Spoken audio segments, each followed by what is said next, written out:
A lot of major news has been swirling around the Chicago White Sox. Let's get some insights with my guest next on Locked On White Sox.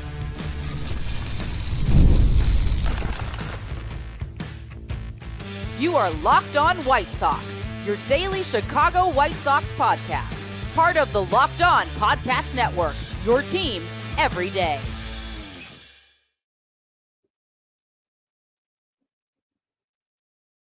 Hello, I'm your host, Todd Welter, a lifelong Sox fan and the site expert of SouthsideShowdown.com, part of the Fansided Network.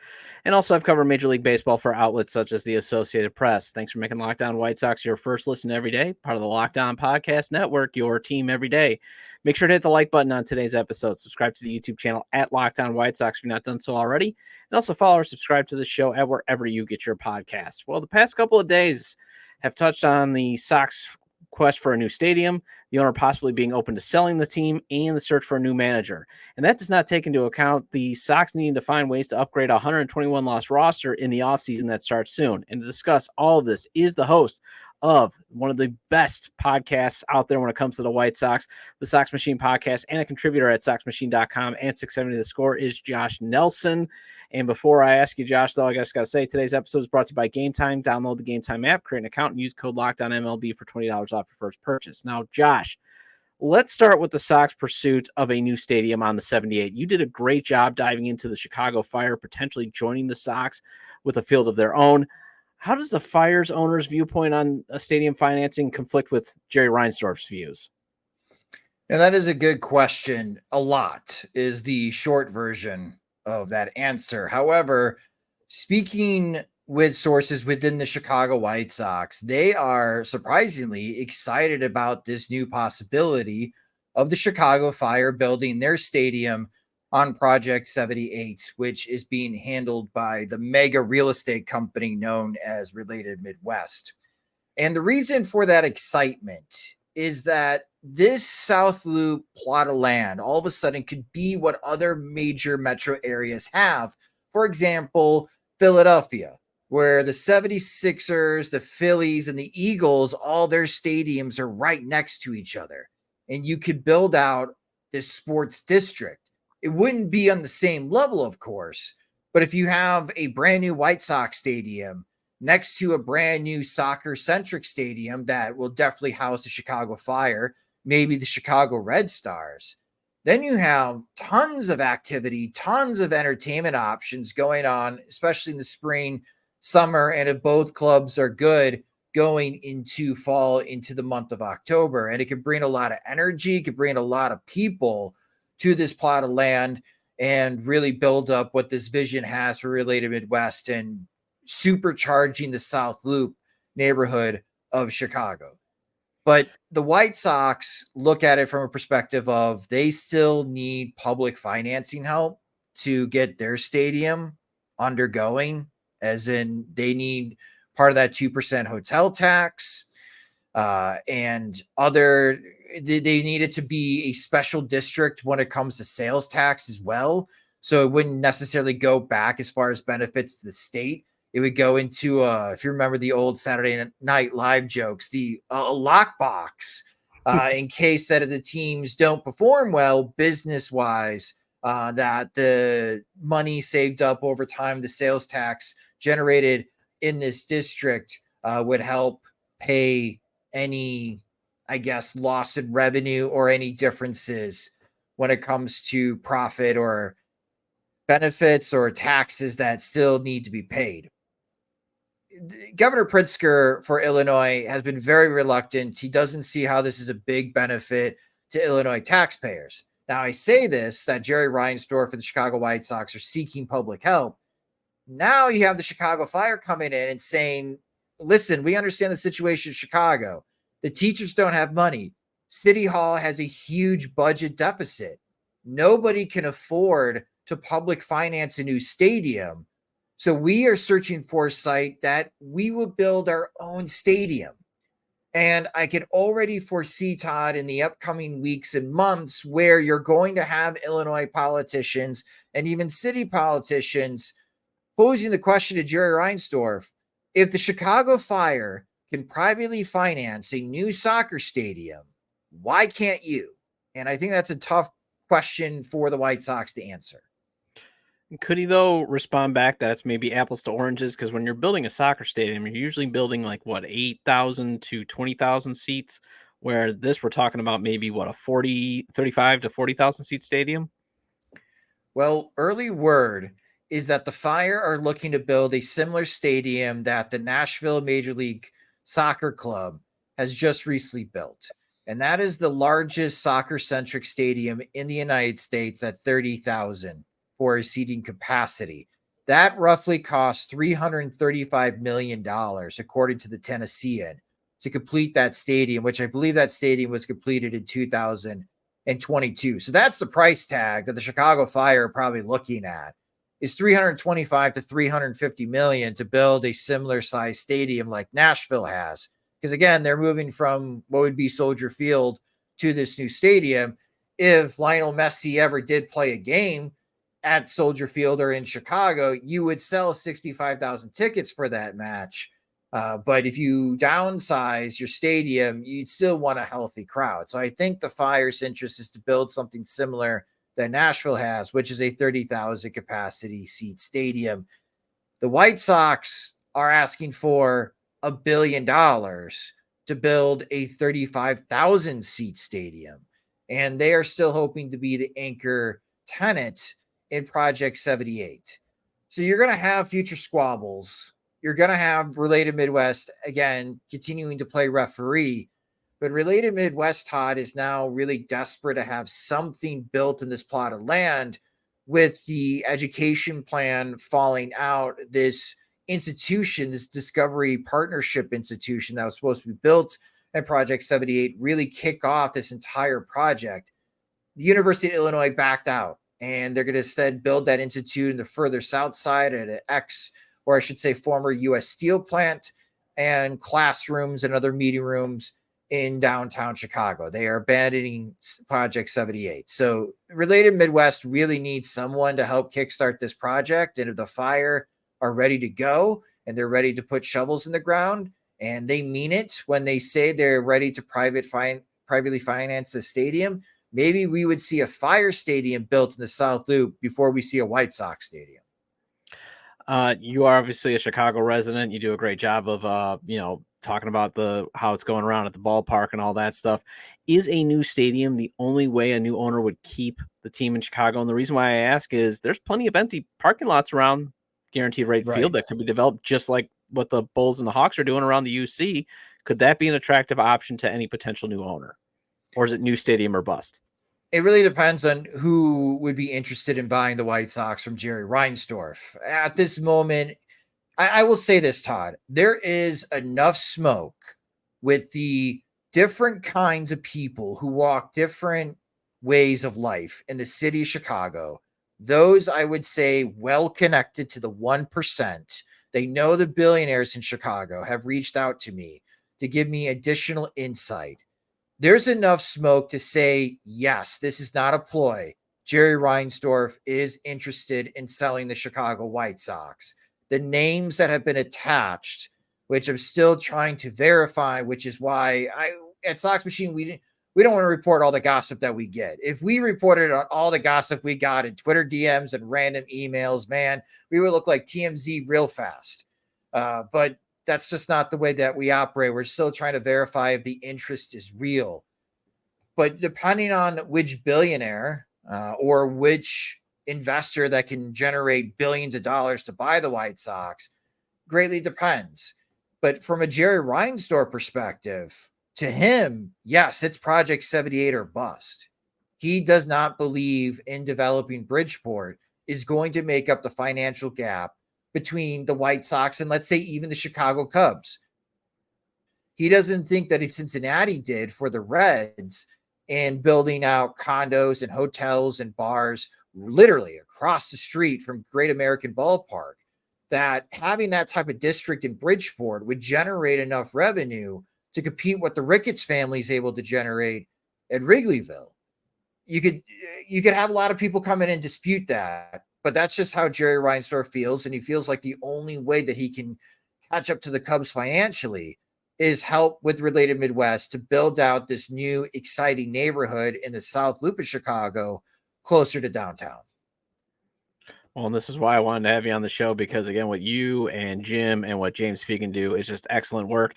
And Josh and Sox Machine and their beat reporter, James Fegan, you guys have been doing a great job finding out who are the candidates for the team's next manager. And I want to discuss that with you after the break on Locked On White Sox.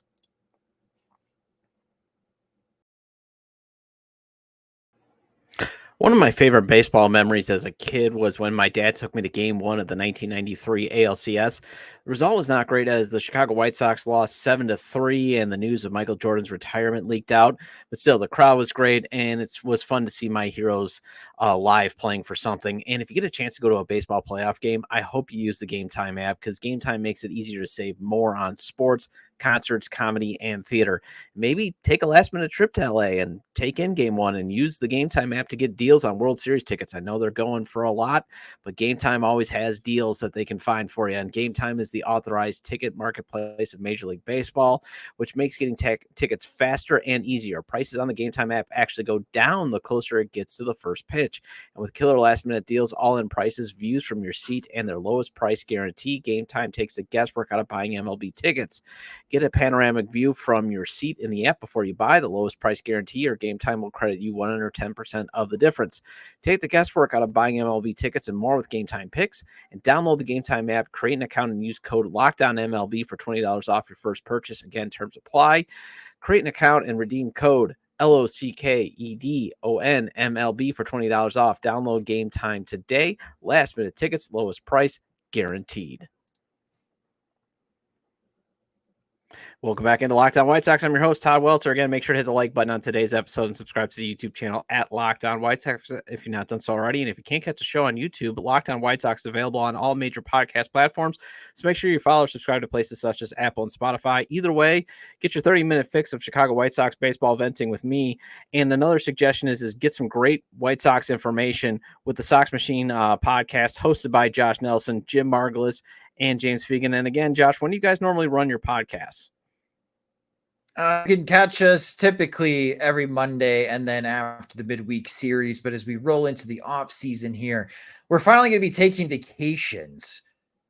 So we have another midweek podcast coming up. We are hoping to have some breaking news, maybe. Fingers crossed that the White Sox will be hiring a new manager soon. I think their goal definitely is before the GM meetings in Scottsdale, Arizona in early November. But depending on how these next round of interviews go, we may hear that Chris Getz has found the next White Sox manager before Friday of Game 1 of the World Series. So we'll cover breaking news. We'll be at the winter meetings in Dallas, Texas in December. And then once the season gets started again, we'll be back to having multiple episodes a week. And I can't emphasize enough for anybody to make sure you get a patron subscription to SoxMachine.com, especially as allows you guys to pay James Fegan, who does just outstanding work. And you do great work, and so does Jim Margulis. I mean, all three of you guys should be winning awards. You guys are just fantastic, and I'm not sucking up to hopefully get you guys on the show again. It's just that's how I generally feel. It's one of the best. You guys are one of the best sites out there. Josh, yeah, your team at SoxMachine.com, you guys have been great at covering the Sox manager search. Is there a clear favorite from what you're hearing, or are we just finally going to get to maybe round 7, it sounds like? When it comes to favorites for the Chicago White Sox for their managerial gig, I don't know if I want to use that phrase quite yet until I get a little bit more information, Todd. But I will say I was told that Skip Schumacher had a bye, quote unquote. Let's just use that phrase when it comes to the interview process for the Chicago White Sox. Chris Getz doesn't want to use the word finalist. He hasn't mentioned anyone being a finalist yet when speaking to the public. So we still don't know what the finalists are. But based on conversations I've had with people within the White Sox and, of course, agents who love to talk, Skip Schumacher definitely in the running. The White Sox wanted to speak and hold off of final interviews until the championship series was over. And of course, the Los Angeles Dodgers were part of that championship series and going to the World Series. We have heard names like Clayton McCullough, who is the Dodgers' first base coach, is of interest to the White Sox, along with their bench coach, Danny Lehman. And then it was reported by us that George Lombard, the current bench coach of the Detroit Tigers, he spoke with the White Sox last time they had this managerial opening before Rick Hahn hired Pedro Grifol, that Lombard could be part of the mix, but Lombard is also now interviewing for the vacancy in Miami for the Marlins manager job. And then there are the two kind of dark horses that we weren't expecting, but they're still involved. You got Donnie Ecker, who is one of the Texas Rangers bench coaches, but he also has this unique title of offensive coordinator for the Texas Rangers. He handles the offensive approach and hitting for the Rangers, which obviously Ecker was able to win a World Series ring last year for his work, as the Rangers were an offensive juggernaut in 2023. And then you got AJ Ellis. AJ Ellis is currently the special assistant to AJ Preller in San Diego. So mostly front office experience, but it sounds like Ellis wants an opportunity to earn a first-time managerial job. So you have kind of a mixture here of somebody who's been experienced and Skip Schumacher interviewing for the job, and then you have a lot of first-timers that if they do get the job, this will be the first time managing the White Sox. And I can't get a good feel, Todd, of how White Sox fans would feel about that. I feel like some are wanting a veteran manager to be hired by Chris Getz, but I think some are also realizing that maybe a veteran manager doesn't want this job, especially for a team coming off 121 losses, and 2025's outlook doesn't look much rosier. But it is an interesting what we can put together the next round of interviews the White Sox are going to have. The one thing, though, when it comes to, well, nobody's going to want to come to this 121 loss team is there's only 30 of these jobs and only 2 of them are open. I mean, do you think that sometimes gets overlooked by fans that, hey, yeah, it's a hot mess right now, but there's only 30 of these jobs? Yeah, that's why for the newcomers or this would be their first job, they would be very interested just to get this opportunity to become a major league manager and have that enthusiasm that I can make this work. I could have a great working relationship with Chris Getz in the White Sox front office, and we can get this team back on track. What I am curious about is how Skip Schumacher views the situation. He got hired by Miami, first-time manager, got that team into the postseason, supposedly had a great working relationship with Kim Ng. Everybody knows, and the Marlins are notorious for having inconsistent ownership and front office relationships. They get a new general manager, a whole new front office comes with that, and then a mutual parting between Schumacher and the new Marlins front office. Does he want to come to a Chicago White Sox organization where, yeah, maybe Chris Getz is stable, but we are not 100% certain who is Chris Getz's boss going to be in the next couple of years? If there is a new owner in the next couple of years, are they still going to want to have Chris Getz running baseball ops? Will they go in a different direction? Is Skip going to be on job on year 2 and then having to find employment again? That's the one candidate that I am curious about, if Skip Schumacher really wants this job. But as you pointed out, Todd, right now there are only 2 openings in Major League Baseball. This is one of them. And if Skip wants to continue managing in 2025, the White Sox job's probably his best bet. What about Will Venable? Is there any chance in heck that that's going to happen potentially? Because I read the reports that obviously he has interviewed for the position. So what it sounds like with Venable is a very similar situation to Joe Espada with Houston. The White Sox did interview Joe Espada when they had the managerial opening for XYZ reason during, let's call it, preliminary negotiations. It wasn't going to be a fit between Espada and the White Sox. The White Sox would have had to pay Espada a lot of money to get him out of Houston. And from Espada's perspective, he knew why. He was the heir apparent to Dusty Baker. He was eventually going to become manager of the Houston Astros, and that happened. It sounds like a very similar situation down in Dallas when it comes to the Texas Rangers. Bruce Bochy's not going to be the Rangers manager forever. And there's a little uncertainty just how much longer Bruce Bochy is going to manage the Texas Rangers. It feels like it's almost a certainty that if Bruce Bochy were to step down soon, that Venable would replace Bochy as the next manager of the Texas Rangers.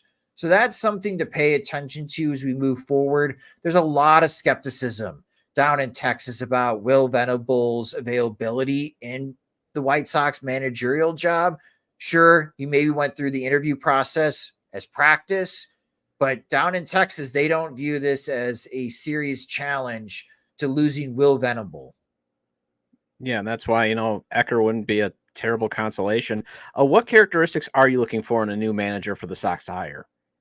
And that's a great question. I think when it comes to the experience, especially with the players in this locker room, they gave a lot of credit to Grady Sizemore as an ex-player, understanding where they were coming from and to kind of line up the mood despite looking at setting a new record for most losses at a major league season. So I don't think it would be a terrible idea to hire an ex-player to come in and help out with that type of asset, as far as a perspective, I should say, when it comes to the clubhouse, being able to create a friendly, let's call it clubhouse environment. Now, friendly clubhouse environments do not generate wins. This last year's clubhouse for the White Sox, the players really enjoyed themselves. And the atmosphere was a lot better than 2023's White Sox team. Well, this White Sox team lost 20 more games. So while I think you need someone that can manage, and it's not like managing egos, it's managing self-esteem. Could someone go there and pick up their spirits and not have them quit on themselves and be the Walking Dead for the last 80 games of the season? That's kind of what I'm looking at when it comes to clubhouse atmosphere. Someone that could still remain optimistic that things will turn around, even if the White Sox start next year 20-80, which is totally realistic, unfortunately for the White Sox, depending on how this offseason goes. But I think also what I'm really concentrating on for the next White Sox manager is offense. This team desperately needs someone to come in and be like the Brian Bannister when it comes to hitting. Someone that understands the advanced metrics, understands advanced scouting reports, understands game planning. Donnie Ecker's great at that. Danny Lehman is notoriously heralded by many sources around Major League Baseball as someone who is great at game planning, along with Dave Roberts of the Los Angeles Dodgers. Even George Lombard gets praised as well for his ability to help out with AJ Hinch.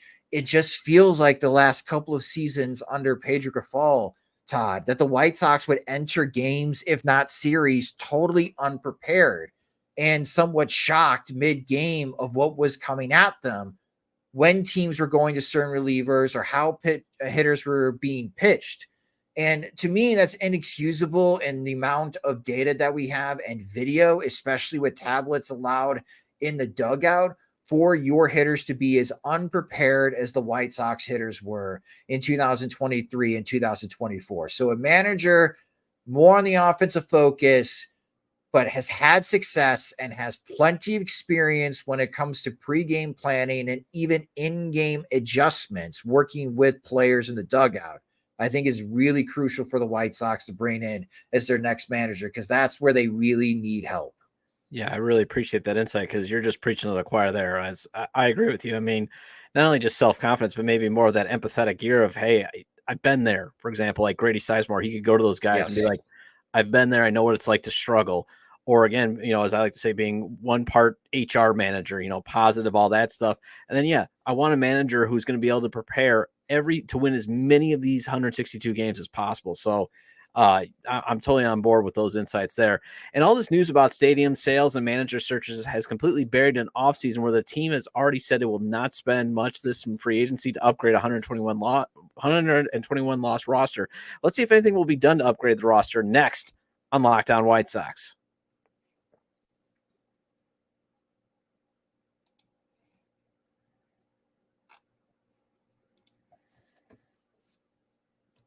Hey, NFL fans, you can start the season with a big return on FanDuel, America's #1 sportsbook. So when you get a hunch in the middle of the game, you can check out the latest stats, view live play-by-play, and so much more on the same page where you place your bets. You'll get started with $200 in bonus bets guaranteed when you place your first $5 bet. The traditional spreads, money lines, and over-unders are always fun to play on FanDuel. It is the props, parlays, and futures, though, where you can really hit it big. The Chicago Blackhawks are off to a decent start this season. Their chances of making the playoffs might not seem great, but if you want to be a diehard with the hope that they will make the postseason, it is at plus 870.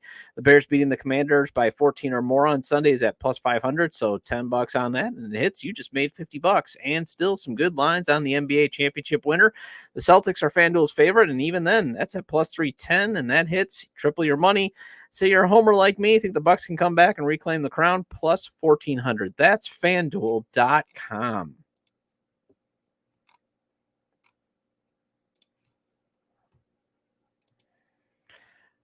Welcome back into Locked On White Sox. I'm your host, Todd Welter. Again, shout out to all my everydayers who listen to the show on a daily basis. Another show that you should be listening to on a daily basis is the Sox Machine podcast, one of the longest running podcasts out there in the White Sox world there. And it's hosted by Josh Nelson, who also is usually joined by Jim Margulis, and who's the managing editor, and James Fegan. So, Josh, I remember you sent out a tweet over the summer that Jesse Winker is probably going to be the team's biggest free agent signing. Is that kind of what the season we're set up for? Because especially with the CHSN issues? I don't know anymore. Jesse Winker maybe hit too well in the postseason. He might be too expensive now for the Chicago White Sox. Yeah, this White Sox payroll going to 2025, don't be surprised if it's below $100 million. Don't be surprised if it's below $75 million. And that's going to really aggravate White Sox fans because Yoan Moncada's big contract is coming off the books. It's just the $5 million payout. Eloy's money is off the books. Like, there should be some cash to be flexible. It just doesn't sound like it. Like, the White Sox are to go right back to what I call the Target clearance bin. You know, if you walk into a Target and they have that all those tchotchkes in the front of the store for like $1, $2, that's where the White Sox are shopping. The Dodgers, Yankees, and Mets, they're going directly in front of the big HD TVs and the PlayStation 5s, the most expensive items in Target. They're walking directly there trying to figure out how to sign Juan Soto. Meanwhile, the White Sox are trying to figure out what's the best catcher they could sign for $3 million. Like, that's the type of offseason that the White Sox are going to have. What we have heard, and James Fegan will have more reporting on this on SoxMachine.com in the next couple of days, is that there are two areas that the White Sox are really focusing on. And shocker, they continue to focus on these two positions because they have had a terrible time finding long-term solutions. And that's right field and catcher. And catcher may surprise some people because Corey Lee had good moments. He's got one of the strongest throwing arms behind the plate. But offensively, even though he does have some pop, it's just wildly inconsistent as an offensive player. He's still working on game calling. There were some issues during the season with Lee's game calling. Admittedly, it did get better in the second half of the season.